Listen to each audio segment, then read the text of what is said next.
सकाळी सकाळीच सुमेधा रागामध्ये घुमसत आणि सासरी अपमानित होऊन माहेरी परतली. आई वडिलांना तिच्या येण्याचं कारण समजेना. आल्यावर तिने स्वतःला रूममध्ये कोंडून घेतलं. ती अगदी शांत झाल्यावर सगळं कळेलच हा विचार करून दोघेही शांत राहिले. सासरी फोन करावा की नको या विचारात दोघेही गुरफटले होते. पण शेवटी मुलीचं म्हणणं ऐकून घ्यावं म्हणून त्यांनी तो विचार जरा लांबणीवर टाकला. दिवसभर वाट पाहिल्यावर शेवटी संध्याकाळी सुमेधा बाहेर आली. बरीच शांत वाटत होती. आईने तिला चहा दिला. मग तिघेही बोलत बसले. सुमेधाने सासरी काय घडलं ते सर्व काही सांगितलं. दोघेही चिडले. तिचे बाबा तर जाब विचारायला लगेचच जायला निघाले. सुमेधाने त्यांना थांबवलं. तिने तिचा निर्णय आई बाबांना सांगितला आणि ते तिच्यासोबत आहेत याची त्यांनी खात्री करून दिली. सुमेधा माहेरी निघून आलेल्या जवळपास आता महिना होत आला होता. पण तिच्या सासरचे एकदाही फिरकले नाही की त्यांनी त्या साधा फोनसुद्धा केला नाही. त्यांच्या अशा निष्ठुर वागण्याने सुमेधाचा निर्णय अधिकच पक्का झाला. आईबाबा होतेच सोबतीला म्हणून मग तिने आपल्या निर्णयाच्या दिशेने एक पाऊल पुढं टाकलं. सुमेधाने बाबांच्या ओळखीचा एक वकील पाहून लगेचच नवऱ्याला घटस्फोटाची नोटीस पाठवली. स्वतःच्या स्त्रीत्वावर झालेल्या या अपमानाने खचून न जाता तिने त्यातून बाहेर पडण्याचा कणखर निर्णय घेतला. बराच गोंधळ होऊन शेवटी ती या नात्यातून मुक्त झाली. या नात्यातून मुक्त झाल्यावर तिने अजून एक खंबीरपणे आपलं पुढं पाऊल उचललं आणि वर्षभरात वडिलांना सांगून दुसऱ्या लग्नासाठी मुलगा शोधून ती लग्नाला तयार झाली. मुळातच सुस्वभावी, मनमिळावू आणि तेवढीच रूपाने देखणी सुमेधा अगदी कोणालाही आवडेल अशीच होती. सागरने तिला पहिल्या भेटीतच पसंत केलं. सागर हा अतिशय समजूतदार होता. त्याचेही दुसरं लग्न होतं. पहिल्या लग्नाने होरपळलेले दोघेही आता तरी आपले दुसरे वैवाहिक आयुष्य तरी सुखी व्हावं यासाठी परस्परांना लग्नाच्या आधीच समजून घेत मगच लग्नाला तयार झाले.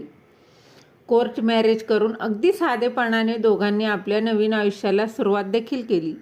सगळं काही व्यवस्थित आहे हे पाहून मग सुमेधाच्या आईने तिला बाळासाठी विचार करायला लावला. सागरच्या मनातही विचार होताच, पण सुमेधाच्या इच्छेविरुद्ध त्याला कोणताही निर्णय घ्यायचा नव्हता आणि शेवटी त्या दोघांनीही एकमताने बाळासाठी प्लॅनिंग केलं. गरोदरपणात सगळे डोहाळे पुरवून घेत सुमेधाने दिवस पूर्ण भरल्यावर एका गोंडस परीला जन्म दिला. सगळ्यांना खूप आनंद झाला. तिचे आईवडीलसुद्धा आता तिचे आयुष्य मार्गाला लागले म्हणून सुखावले होते. घरी जायच्या आधी तिने सागरसोबत एका महत्त्वाच्या विषयावर चर्चा केली आणि त्याच्या सहमतीने तिने काहीतरी ठरवलं. हॉस्पिटलमधून सुमेधा आपल्या घरी न जाता सागरला आणि तिच्या बाळाला घेऊन तिच्या पहिल्या नवऱ्याकडे गेली. तिला पाहून घरातले सगळे आश्चर्यचकित झाले. घरातच उभे राहून तिने सगळ्यांना अगदी ओरडून सांगितलं की तिला स्वतःचं मूल झालं आहे आणि तिच्यावर त्यांनी वांझ असल्याचा जो कलंक लावला होता तो अगदी खोटा होता, कारण ती वांझोटी नाही. तिच्या कुशीमध्ये तिचं स्वतःचं बाळ आहे. मूल न होण्याचा दोष तिच्यामध्ये नाही तर त्यांच्याच मुलामध्ये आहे आणि हे त्याला माहीत होतं. तरीही स्वतःचा पुरुषी अहंकार दुखावला जाईल म्हणून त्याने मूल न होण्याचा ठपका हा बायकोवर टाकून दिला आणि सगळ्यांसमोर अपमानित करून तिला घराबाहेरही काढलं. सुमेधाने सगळ्यांना समजवण्याचा खूप वेळा प्रयत्न केला होता, पण घरातल्या एकाही व्यक्तीने तिचं म्हणणं न ऐकता तिला अत्यंत घृणास्पद भाषा वापरून घरातून हाकलून दिलं होतं.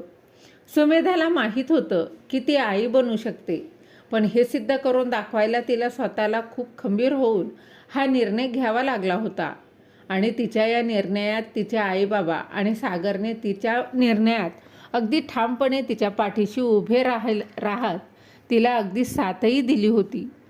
सुमेधा आणि सागर आपल्या बाळाला सांभाळत तिथून घरी निघून गेले आणि सुमेधाला आज अत्यंत समाधान आणि खूप शांत वाटत होतं. 2 वर्ष या अपमानाचा अग्नी तिच्या अंतर्मनामध्ये घुसमत होता. तो आज विझला होता. तिचा पहिला नवरा मात्र 2 लग्न होऊन सुद्धा अजूनही बाप बनू शकला नाही. पण आता मात्र त्याच्या घरच्यांच्या समोर त्याचं सत्य आलं होतं. सुमेधासारख्या सोज्वळ मुलीला खोटा आरोप करत अपमान करून घराबाहेर काढल्याची खंत त्यांना मात्र आयुष्यभर छळत राहणार होती. तर मित्र आणि मैत्रिणींनो, तुम्हाला ही कथा कशी वाटली आणि कथा आवडली असेल तर कथेला लाईक शेअर जरूर करा. आणि असंच भेटूया अशाच एका नवीन कथेसोबत. तोपर्यंत धन्यवाद.